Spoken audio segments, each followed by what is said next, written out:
mintakan kesediaan Abu Kaharudin Kompi SAG MAG. Kemudian sebagai imam kita mintakan pada Ustadz Haji Samsir. Kemudian tata cara kita salat Idul Adha tahun ini, mungkin bapak adik-adik kita udah baru mulai salat dan bapak ada yang kelupaan. Tata cara salat Idul Adha ini akan disampaikan oleh pada Ustadz kita Abu Kaharudin Kompi SAG.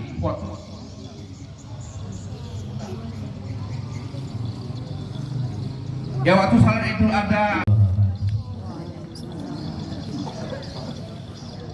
Bapak-bapak dan ibu-ibu jamaah Idul Adha yang dimuliakan Allah, sholat hari raya Idul Adha ini adalah sholat yang sekali dalam satu tahun kita laksanakan. Barangkali ada yang tidak sempat mengulang-ulang, tidak sempat baca kitab dan buku, atau barangkali ada yang lupa-lupa ingat. Kalaupun tak lupa ingat, sudah ingat semuanya bahwa mengulang kaji itu adalah baik. Untuk itu akan kami sampaikan tata cara kita melaksanakan sholat Idul Adha itu sama dengan Idul Fitri.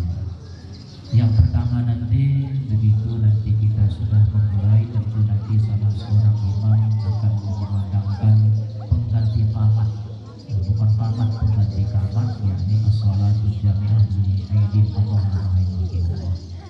Kita pun berdiri semuanya, kemudian Pak Imam tentu sudah siap di depan. Bagi kita yang biasa pakai usolli sunnatan li'idil adha rak'ataini ma'luman lillahi ta'ala. Usolli sunnatan li'idil adha rak'ataini ma'luman lillahi ta'ala. Sama dengan sholat sunat lainnya yang diganti hanya nama. Kemudian tentu kita mengangkat takbiratul ihram, Allahu Akbar. Ketika kita mengangkat takbiratul ihram, itulah berniat dalam hati. Kalau usolli tadi lafaz niat nama. Jadi waktu kita mengangkat takbiratul ihram, Allahu Akbar, disitulah kita niat. Dalam mazhab yang Syafi'i, di antara alif lam ha alif kabara itulah kita berniat. Niat dalam hati, aku melaksanakan sholat sunnah Idul Adha 2 rakaat untuk imam karena Allah Ta'ala. Setelah itu kita membaca doa iftitah dulu. Ini yang barangkali ada orang yang lupa, langsung Allah Akbar angkat terus. Iftitah dulu ya, seperti biasa. Iftitah dulu. Allahu Akbar kabira walhamdulillah katsira. Yang biasa baca itu. Yang biasa Allah pakai, silakan Allah pakai. Allahu Akbar, baca doa iftitah. Setelah doa iftitah baru kita angkat takbir Allahu Akbar, baru dihitung 1. Yang tadi nggak dihitung 1 karena itu takbiratul ihram. Ya, jadi siap takbiratul ihram kita angkat Allahu Akbar, dihitung 1. Baru kita baca subhanallah walhamdulillah wala ilaha illallah. Angkat lagi yang kedua, baca juga tasbih. Angkat lagi yang ketiga, baca tasbih lagi. Angkat lagi yang keempat, tasbih lagi. Kelima, tasbih lagi. Keenam, tasbih lagi. Subhanallah walhamdulillah wala ilaha illallah Allahu Akbar. Allahu Akbar yang ketujuh tak pakai tasbih lagi. Karena tasbih itu di antara. Jadi sebelum takbir pertama tidak tasbih, setelah 7 juga tidak tasbih. Jadi akhirnya tasbihnya hanya 6 kali karena di antara. Setelah itu kita dengarkan bacaan imam seperti biasa.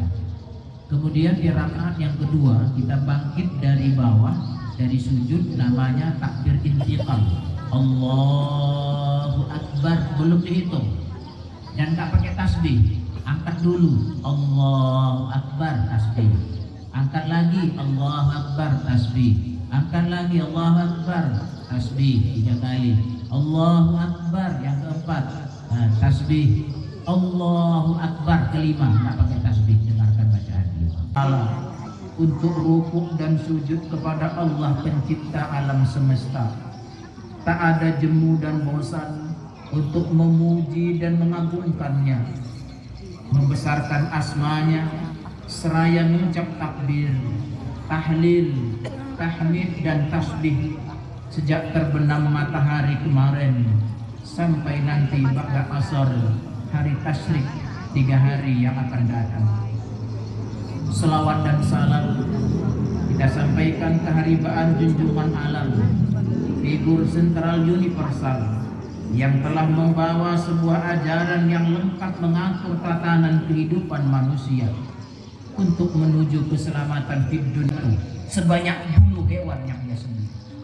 Masya Allah, begitu sayangnya Allah Subhanahu wa Ta'ala kepada kita.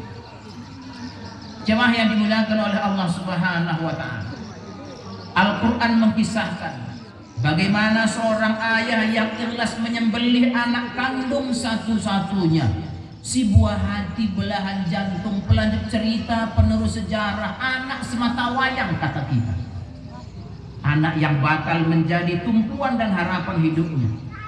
Ia lakukan penyembelihan itu hanya karena menyambut dan menjunjung tinggi perintah Allah Subhanahu wa Ta'ala. Padahal untuk mendapatkan anak yang satu itu, kedua orang tuanya sudah berdoa lama agar diberikan seorang anak yang saleh, dan doa itu baru diijabah oleh Allah Subhanahu wa Ta'ala ketika sang ayah berusia kurang lebih 80 tahun.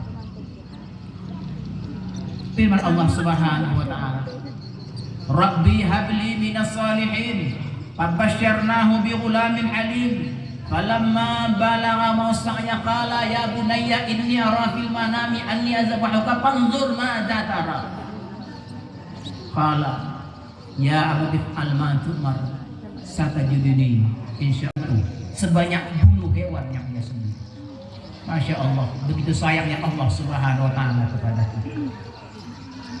Jemaah yang dimuliakan oleh Allah Subhanahu wa Ta'ala, Al-Quran mengisahkan bagaimana seorang ayah yang ikhlas menyembelih anak kandung satu-satunya, si buah hati, belahan jantung, pelanjut cerita, penerus sejarah, anak semata wayang kata kita, anak yang bakal menjadi tumpuan dan harapan hidupnya.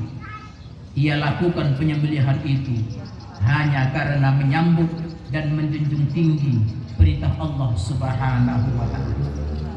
Padahal untuk mendapatkan anak yang satu itu, kedua orang tuanya sudah berdoa lama agar diberikan seorang anak yang saleh, dan doa itu baru diijabah oleh Allah Subhanahu wa Ta'ala ketika sang ayah berusia kurang lebih 80 tahun.